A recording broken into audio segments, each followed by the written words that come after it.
seen a dong blossom cup that changes in color with the temperature of water? Have you ever used a fold-up helmet? All these ingenious culture and creativity products from Taiwan and abroad competed for attention in the 2009 International Conference on Culture and Creativity Development, sponsored by the Taipei County government. The county government also invited the father of the creative economy, John Hawkins, and 15 other experts and scholars from various nations to participate in the conference, exchanging their experience and information about the current progress of culture and creativity industries around the world. 所有的建设、所有的工作，甚至教学，甚至生态的环境、低碳，都要把文化创意放在里面，让它变成一个主轴。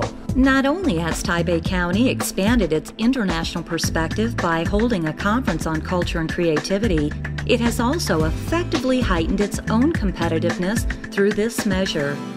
Welcome to this special edition of Creative City and its People. Today we're here to look at a top issue among all governments around the world, as cities maintain its competitiveness through all kinds of innovations. Oftentimes the environment, including social, cultural, and ecological challenges, demand new solutions, and one might term, using today's topic, creative solutions. Joining me in discussing this topic are three distinguished guests. Allow me to introduce them. From my far right, Governor Chu Xi-wei of Taipei County. Governor Chu, thank you for coming. Then we are looking at the foremost, sometimes people will call it the father of creative economy, Mr. John Hawkins. John, welcome to our program. Glad to be here. And the leading economist, Dr. Charles Gao, who was also my first boss since 1980s, an advocate of new concepts and a practitioner of knowledge economy. Dr. Gao, welcome to our program. Yes, my pleasure. Before we dive into today's topic, I have a personal question for Governor Chu. You wear jeans, polo shirt, and sneakers. Yes. You termed your government jeans government, which in many people's views are quite novel, quite creative. Perhaps you can comment on this idea behind what you're trying to do. Okay. What's your impression about governments, especially those people who work for governments? Stereotyped, conservative, bureaucratic. And all those people who work for the government carries that name, and psychologically they believe, they are stereotyped, they're conservative. So the best way to free their mind and help them to have creativity is to change the way they dress every day to office. I believe jean and a t-shirt, jackets are the best, suits, working clothes for them. So starting around 2 years ago, I advise our colleagues to wear jeans to office, so they can free their mind, they can be more creative. They don't look that bureaucratic, but actually that affects their manner about their work, the way they interact with the people. I think it's a big progress, but it's like breaking the rules. But if you want to make your colleagues be more creative, you must free their mind, their stereotype thinking. And I think it's a good start. John, this seems to echo your theme that anyone can be creative. And then you certainly also advocate creativity can increase efficiency and productivity. So how would you comment on Governor Chu's thesis? And in addition to that, this is your third trip to Taiwan. Yes. And we certainly would like to know what's your impression this time around and probably your new messages to us.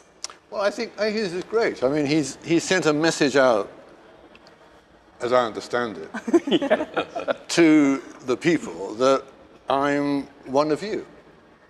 I'm not a distinct tribe that you can't communicate with, but I'm one of you. And I think that's a good message to send out. I think probably if the government had been wearing T-shirts and jeans for 100 years, you should have worn a suit. You're right. There's nothing more creative about suits and T-shirts. But I think to send out a shock is always good. And to say that I'm sort of like you. I'm starting from the same place as you are every day, every morning. I think that's a great message to send out. You know, my second question was the first time you were around, you have quickly branded creative economy. Before that, we were talking about knowledge economy, Even before that, we're talking about information society and so on and so forth. In the last 2-3 years, you have a lot of work in Asia. You've seen a lot of cities transform in taking this as the centerpiece of their development plans. So this time around, your new message? Well, this is the question I always try and duck. Yeah, I'm not going to let you duck. It's the relationship between creativity and information and knowledge, and they're all sort of part of the same attempt to understand what it is that's happening today. My life has been spent in film and television, so I come from the creative industries, if you like. And what I like the word creative and creativity because it implies change and movement and a little bit of risk-taking and going out into the unknown. Whereas to me, information and data and knowledge can be often quite static. So if you like, creativity acts upon knowledge and is the process whereby we use knowledge to come up with new ideas. So now this is the time when economists will have to interject.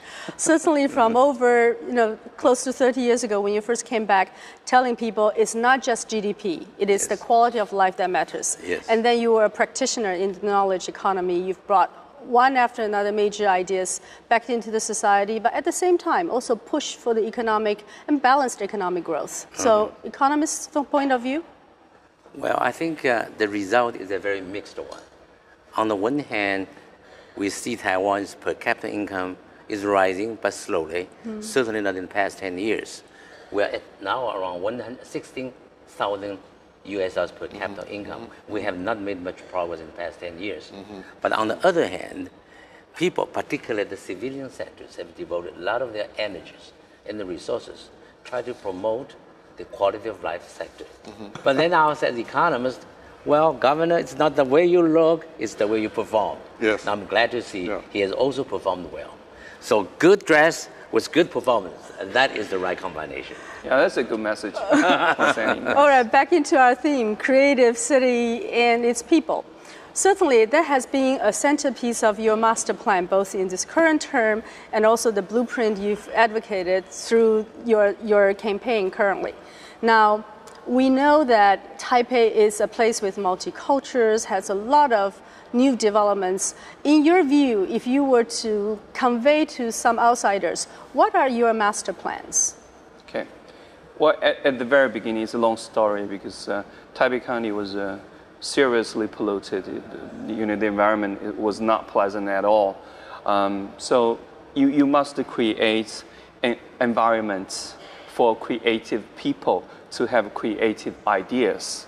But living in that kind of polluted, dirty areas won't work. So my first step is try to clean the city. And Taipei County has just won 2 consecutive years the cleanest city among 25 cities in Taiwan. Okay, and then the second step, we want to have more trees, plants, natural beauty, everything, clean the river. And also we want to encourage more birds or fish into our environments to make our natural environment much more diversified with the species. And we already have a lot of artists living in this county. If we're talking about professional level, we're having around 5,000 artists.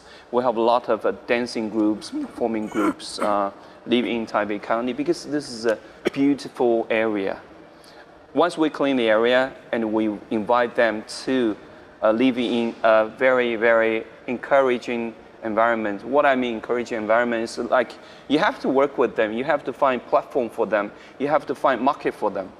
Because they are making a kind of a poor living in Taiwan because the market is so small.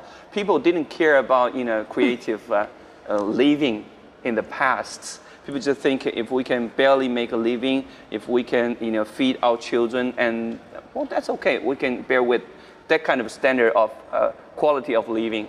But things are changing.